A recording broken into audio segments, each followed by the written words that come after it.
உலக தமிழ் மக்கள் உங்கள் அனைவருக்கும் எனது அன்பான வணக்கங்கள். என்ன மிதுன ராசி நேயர்களே, சகோதர சகோதரிகளே, ஜென்ம குரு என்ன செய்யும்? குரு பெயர்ச்சி பலன்கள் 2025 ஆண்டு. ஜென்ம குரு என்றால் என்ன? ஜனன காலத்துல சந்திரன் என்ற வீட்டிற்கு அந்த குரு வரும்பொழுது அதை ஜென்ம குருவாக நாம் எடுத்துக்கொள்கிறோம். அதுல ஜென்ம குரு சீதாராமன் வனவாசம், சீதாராமன் ஜான்வாசம், இப்படியெல்லாம் சொல்லியிருக்கிறாங்க. என்னுடைய அனுபவத்தில் நானும் கிட்டத்தட்ட 2 வட்டங்கள் குரு வட்டங்கள் பார்த்துருக்கேன். 24 வருஷமா இந்த வீடியோலாம் நாங்கள் பண்ணியிருக்கோம். ஆக அது ஜென்மத்தில் என்னதான் செய்யுது? முதல்ல பார்வை பலனை எடுத்துக்கொள்ள வேண்டும். ராசிக்கு 5ஆம் இடத்தை குரு பார்க்கும், 7ஆம் இடத்தை குரு பார்க்கும், 9ஆம் இடத்தை குரு பார்க்கும். இந்த பார்வை படக்கூடிய இடங்கள் எல்லாமே மிதுன ராசியை பொறுத்த வரைக்கும் எந்தெந்த இடங்கள்? இப்ப 5ஆம் இடம் என்றால் நம்முடைய புத்தி, அறிவு, ஞானம். 5ஆம் இடம் என்பது நம்முடைய குழந்தைகள் பற்றிய விஷயங்கள். அதே மாதிரி பூர்வீக சொத்துக்கள், பூர்வீகம், அது சார்ந்த பிரச்சனைகள் நிலுவையில் இருந்தால் அதெல்லாம் சரியாகுது. குழந்தை பாக்கியம் இல்லை, அதுக்கு உண்டான சரியான ட்ரீட்மெண்ட். ஆக பூர்வீகத்தில் ஏதாவது இன்வெஸ்ட்மெண்ட். 5ஆம் பாவகம் என்பது பங்கு சந்தை. பங்கு சந்தை வணிகத்தில் நாம் தொலைநோக்கு பார்வையோட ஏதாவது மியூச்சுவல் ஃபண்ட், ஸ்டாக் லாங் டைமில் ஈக்விட்டி ஷேர்ஸ் அதிலெல்லாம் இன்வெஸ்ட்மெண்ட் பண்ணுறதுக்கு உகந்த சரியான காலம்னு எடுத்துக்கணும். ஜென்ம குரு உடனே ஜென்மத்துக்கு வந்தால் ஆகாது. குரு 2, 5, 7, 9, 11 இங்கே இருந்தால் மட்டும்தான் நன்மை செய்யும். அதெல்லாம் இல்லை. ஏன்னா நாங்கள் லட்சக்கணக்கான ஜாதகங்களை பார்த்த அனுபவத்தில் உங்களுக்கு இதெல்லாம் நடந்துச்சான்னு கேட்குறோம். நீங்கள் பாதிக்கப்படும் ராசிகள் அப்படின்னு போட்டு ஒரு 6 ராசியில மிதுனத்தையும் சேர்த்துருவாங்க. குரு யாரையும் பாதிக்க மாட்டார். குரு என்பவர் வழிகாட்டி, அதை நல்லா உணரணும். குரு என்பவர் வெளிச்சம். ஆக உங்களுடைய அறிவு கண்ணை திறக்கிறார். நன்கு புரிந்து கொள்ளுங்கள். குழந்தைகளாக இருக்கட்டும், பள்ளி மாணவ மாணவிகள் நன்கு படிப்பாங்க, நல்ல உங்களுடைய படிப்புகளை செலக்ட் பண்ணுவாங்க. கல்லூரி மாணவர்கள் இப்போ +2 படித்து முடித்தவர்கள் என்ன படிக்கலாம், என்ன குரூப் சேரலாம், இந்த நம்பருக்கு பாருங்க, 9842208655. என்னுடைய பட்டறிவில் பட்ட விஷய ஞானங்களை கொண்டு நான் என்ன படிக்கலாம் என்று ஆய்வு செய்ததை யூடியூப் சேனலில் போட்டிருக்கேன். சென்ட் மீ பிளேலிஸ்ட், என்ன படிக்கலாம்னு போடுங்க, உடனே எடுத்து அனுப்பி விட்றேன். அதில் உங்களுடைய 12 லக்கணத்துக்கும் சொல்லியிருப்பேன். நீங்கள் இப்போ மிதுன ராசியை பற்றி பேசிகிட்டு இருக்கோம். அதில் லக்கணங்கிறது உங்களுக்கு தான் தெரியும். உங்களுடைய லக்கணத்துக்கு என்ன படிக்கலாம்? உதாரணத்துக்கு மிதுன லக்கணம், மிதுன ராசி, ஏஐ படிக்கலாம். ஏன்? லக்னாதிபதியே புதன். இப்படி 10ஆம் இடத்துல உங்களுக்கு ராகு இருக்கு அல்லது கேது இருக்குன்னு வைங்களேன், அந்த ஏஐ ஆர்டிஃபிஷியல் இன்டெலிஜென்ட்ல நீங்கள் சக்ஸஸாக வரலாம். இது மாதிரி நான் ஆய்வு பண்ணியிருக்கேன். அதெல்லாம் உங்களுக்கு கண்டிப்பாக நான் உங்களுக்கு அனுப்பி விட்றேன். அந்த நம்பருக்கு நீங்கள் உங்கள் பிள்ளைகளுடைய ராசி மிதனமாகவோ அல்லது எந்த லக்கணமாக இருந்தாலும் எனக்கு அனுப்பி விடுங்க, சரிங்களா? அதே மாதிரி கல்லூரியில் சென்று படித்து அதன் பிறகு இப்போதைக்கு வேலையில் பார்த்து கொண்டிருக்கக்கூடியவர்களுக்கு இடம் மாற்றங்கள் ஏற்படும். கல்லூரி முடிச்சாச்சு, ஒரு பக்கம் வேலைக்கு போயிருக்கோம், ஒரு பக்கம் ட்ரைனிங் கொடுத்துட்டு இருக்கிறாங்க, ப்ராஜெக்ட் இல்லை, இப்போ ப்ராஜெக்ட் கொடுப்பாங்க, அல்லது ப்ராஜெக்ட் கொடுக்குற கம்பெனிக்கு இடம் மாறுவீங்க. அதே மாதிரி ஆல்ரெடி இன்னொரு பக்கம் ஒர்க் பண்ணிட்டு இருக்கிறவங்க நம்மளுக்கு வசதியாக வேறு இடம் மாறுவதற்குண்டான வாய்ப்புகள். ஆசிரியர்கள், அரசு பணியாளர்கள், பிரைவேட்டில் வேலை பார்க்கக்கூடியவர்கள், இவங்க எல்லாமே அந்த சேஞ்ச் ஆஃப் அட்ரஸ், இடம் மாற்றங்கள். மாற்றம் என்பதில் மாற்றம் இல்லை. அதுதான் ஜென்மகுரு. ஜென்மகுரு என்ன செய்யும்? மாற்றங்களை உருவாக்கும். அது தடுமாற்றமா முன்னேற்றமா அப்படிங்கிறது உங்களுடைய ஜனனகால ஜாதகம் சொல்லும், சரிங்களா? அதே மாதிரி இந்த ராசிக்கு 5ஆம் இடத்தை பார்ப்பதால் இவர்கள் என்ன படிக்கலாம், மேலே என்ன மாதிரியான முன்னேற்றத்துக்கு உண்டான வழிகள் என்ன? அதே மாதிரி 7ஆம் இடத்தை பார்ப்பதால், சார் குருபலன் இருக்கா இல்லையா கேள்வி. 2, 5, 7, 9, 11 குருபலன்னு சொல்லியிருக்காங்க. சரி, இப்போ ஜென்மத்தில் குரு உங்கள் ராசியினுள்ளது எந்த இடத்தை பார்க்கும்? 7ஆம் இடத்தை பார்க்கும் இல்லையா? அப்போ 7ஆம் இடம் என்பது திருமணம். அப்போ மேரேஜ் ஏன் நடக்கூடாது? அப்போ 1 வருஷம் முழுக்களம் மிதுன ராசிக்காரர்களுக்கு திருமணமே நடக்காதா? இப்போதாங்க நடக்கும். குரு எந்த இடத்தை, ராசிக்கு 7ஆம் இடத்தை பார்ப்பதால் அந்த சம்பந்தம் கைகூடி வரும்.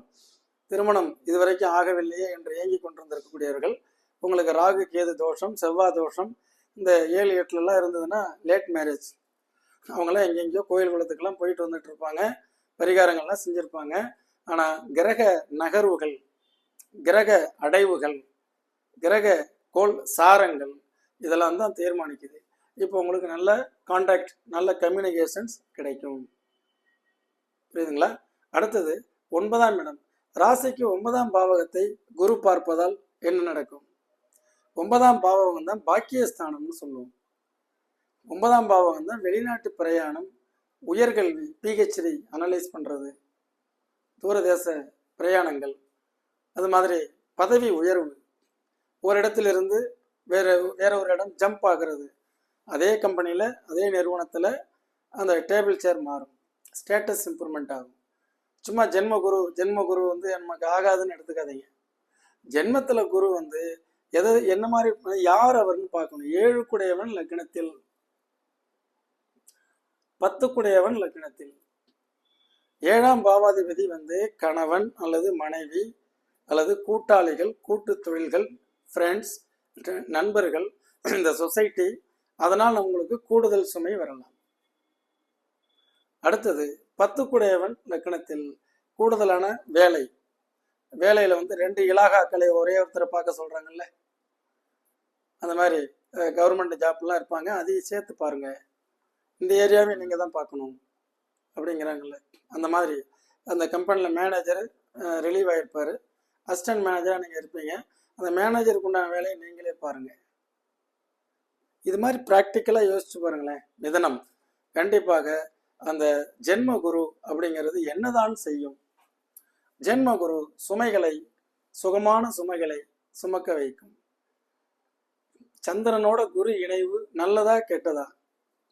எப்போ சந்திரனை நோக்கி குரு வருகிறதோ நம்மளுடைய ஆரோக்கியம் நல்லா இருக்கும், மனம் நல்ல வேலை செய்யும், புத்தி நல்லா வேலை செய்யும்.